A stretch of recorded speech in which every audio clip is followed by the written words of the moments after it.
गर्भवती महिला का रजिस्ट्रेशन कर रहे हैं और वो लाभार्थी वाले सेक्शन में शो नहीं कर रहा है। ऐसी कंप्लेन बहुत सारी बहनों की आती है और कभी कभी ये भी कंप्लेन आती है कि हमने गर्भवती महिला की डिलीवरी होने के बाद धात्री महिला में माइग्रेट नहीं किया तो वो गायब हो जाती हैं, वो कहीं शो नहीं करती हैं और उसके बाद हम रजिस्ट्रेशन करते हैं तो रजिस्ट्रेशन भी नहीं होता है। तो ये होता है बहनों, अगर आप गर्भवती महिला की जब डिलीवरी हो जाती है और तब आप उन्हें धात्री महिला में माइग्रेट नहीं करती हैं तो ना वो गर्भवती वाले सेक्शन में रहती हैं ना धात्री वाले सेक्शन में रहती हैं। और ऐसे में फिर जब आप धात्री महिला में उनका रजिस्ट्रेशन करते हैं वो जल्दी लेता नहीं है। तो ये सारी दिक्कतें आती हैं बहनों। तो समय रहते जब गर्भवती महिला की डिलीवरी हो जाए तो आप लोग ध्यान दीजिए, उन्हें धात्री माता में मतलब लैक्टेटिंग मदर में माइग्रेट कर लीजिए, जिससे कि इन सब समस्याओं को आप लोगों को ना झेलना पड़े। गर्भवती महिला का रजिस्ट्रेशन कर रहे हैं तो वो लाभार्थी वाले सेक्शन में शो नहीं कर रहा है। तो आइए जानते हैं आज हम इस वीडियो में कि गर्भवती महिला का हम कैसे रजिस्ट्रेशन करें जिससे कि वो लाभार्थी वाले सेक्शन में शो करने लगे। तो चलते हैं गर्भवती महिला वाले सेक्शन में और हम करते हैं नए लाभार्थी का रजिस्ट्रेशन, मतलब नई गर्भवती महिला का रजिस्ट्रेशन करते हैं। तो आपको गर्भवती महिला वाला सेक्शन ओपन कर लेना है।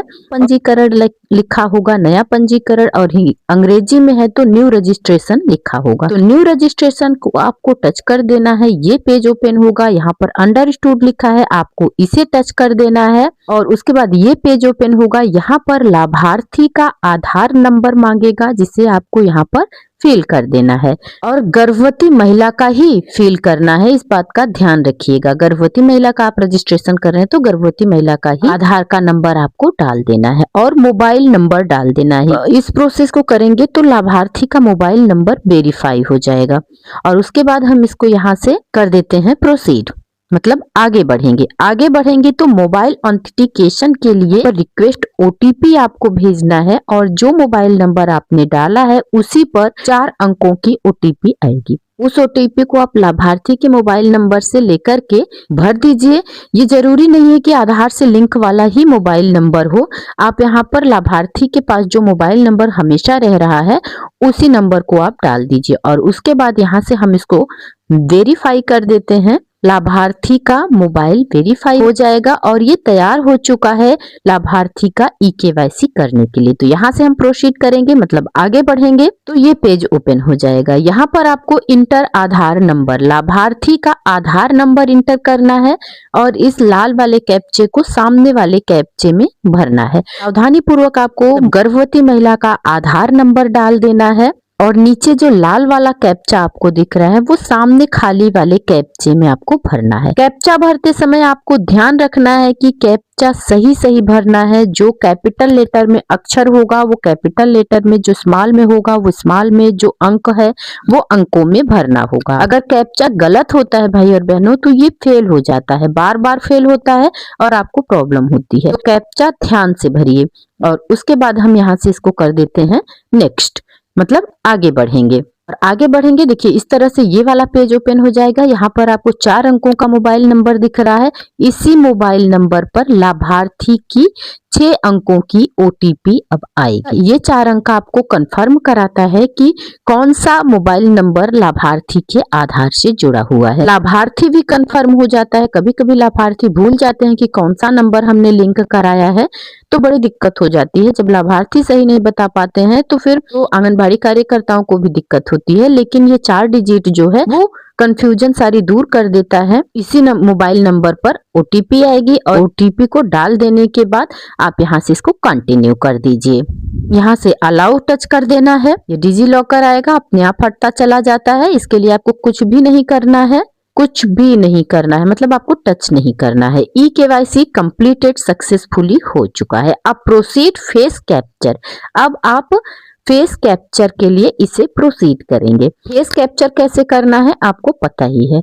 यहाँ पर आधार की लगी फोटो पहले की लाभार्थी की दिख रही है, वंदना का मैं कर रही हूँ। ये कैप्चर फोटो टच करेंगे, कैमरा अपने आप ओपन होगा। कैमरा आपको कहीं से दिखेगा नहीं, इसे एक्सेप्ट कर लेना है और ये देखिए कैमरा ओपन हो चुका है। तो लाभार्थी का आपको बड़े ध्यान से फोटो लेना है। पीछे की दीवार एकदम प्लेन होनी चाहिए, इस बात का ध्यान रखें और लाभार्थी का चेहरा सही आपके मोबाइल में आना चाहिए। केवल चेहरे की ही फोटो लेनी है भाई और बहनों, इस बात का ध्यान रखिए। थोड़ा सा भी इधर उधर होता है तो ये फेल हो जा रहा है। वैसे भी पोस्टर ट्रैकर में इस समय बड़ी दिक्कत चल रही है, तो इसलिए ध्यान से आपको फोटो लेना है। फोटो लेते समय ऊपर नीचे स्पेस नहीं होना चाहिए, केवल चेहरे की ही फोटो आनी चाहिए। और उसके बाद हम इसको कर देते हैं वेरीफाई। और मेरी बहुत सारी बहनें ये मैसेज करती हैं, फोन भी करती हैं कि दीदी ऐसा है कि जब हम KYC कर लेते हैं, फेस कैप्चर कर लेते हैं, तो कहीं तो कुछ आता ही नहीं है, नाम कहीं दिखता ही नहीं है। लाभार्थी वाले सेक्शन में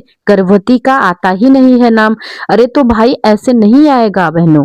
जब आप KYC कर लेंगी, FRS कर लेंगी, उसके बाद पंजीकरण होता है। कह रहे हैं कि बार बार ये फेल कर दे रहा है। मैंने 3-4 बार लाभार्थी की फोटो ली, तब जाकर के ये फेस वेरिफिकेशन सक्सेसफुली हो पाया है।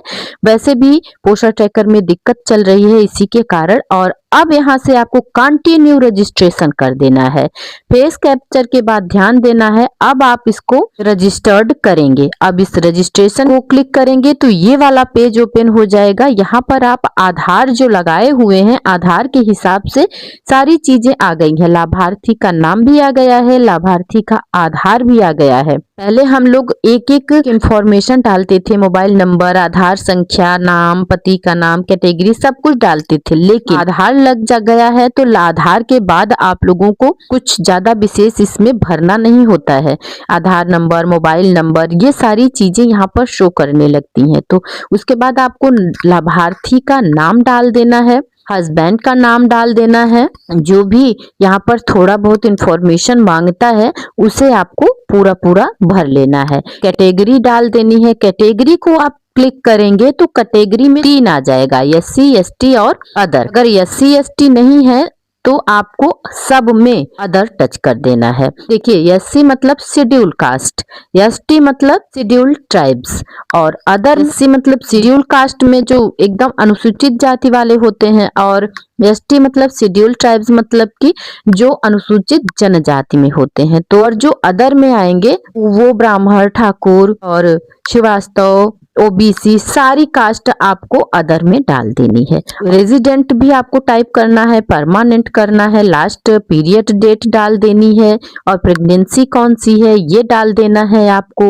और इसके साथ साथ आपको पहली ANC की डेट भी डालनी होगी। जब पहली ANC की डेट आप डालेंगे तभी जाकर के ये लाभार्थी का ले पाएगा, नहीं तो ऐसे दिक्कत हो रही है। पहले ANC की जांच की डेट नहीं डाली जाती थी, लेकिन अब ANC की जांच की डेट भी यहाँ पर मांगता है। मतलब पहली ANC जब आपने कराई है उसकी डेट आपको डालनी ही डालनी होगी। मतलब जब आप रजिस्ट्रेशन करें गर्भवती महिला का तो एक ANC हो चुकी हो, मतलब एक बार आप अपने आंगनबाड़ी केंद्र पर BHSND वाले दिन गर्भवती महिला की एक प्रसव पूर्व जांच करा चुके हों।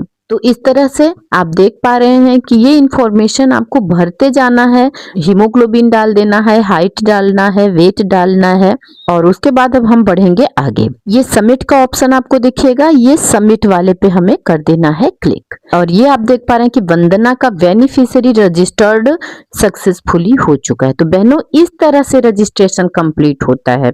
जिसको हमने रजिस्टर्ड किया है आइए डन करके देखते हैं, और इसको कर लेते हैं सबसे पहले हम रिफ्रेश कर लेंगे। तो एक यहाँ पर आप देख रहे हैं पेंडिंग 2 से 1 दिखा रहा था, अब हमने इसको रिफ्रेश कर लिया है तो 0 एक्टिविटी दिखा रहा है। तो आइए अब हम चलते हैं लाभार्थी के सेक्शन। अभी देखिए 6 पहले था, 6 ही दिखा रहा है, तो हम ओपन करके देखते हैं कि ओपन करने के बाद दिखाता है लाभार्थी का नाम कि नहीं दिखाता। कभी कभी ये होम पेज पर काउंटिंग नहीं सही तुरंत हो पाता है, इसलिए हम चलते हैं, इसको क्लिक करेंगे। वंदना को हमने अभी अभी रजिस्टर्ड किया है, तो क्या वंदना का नाम आ रहा है?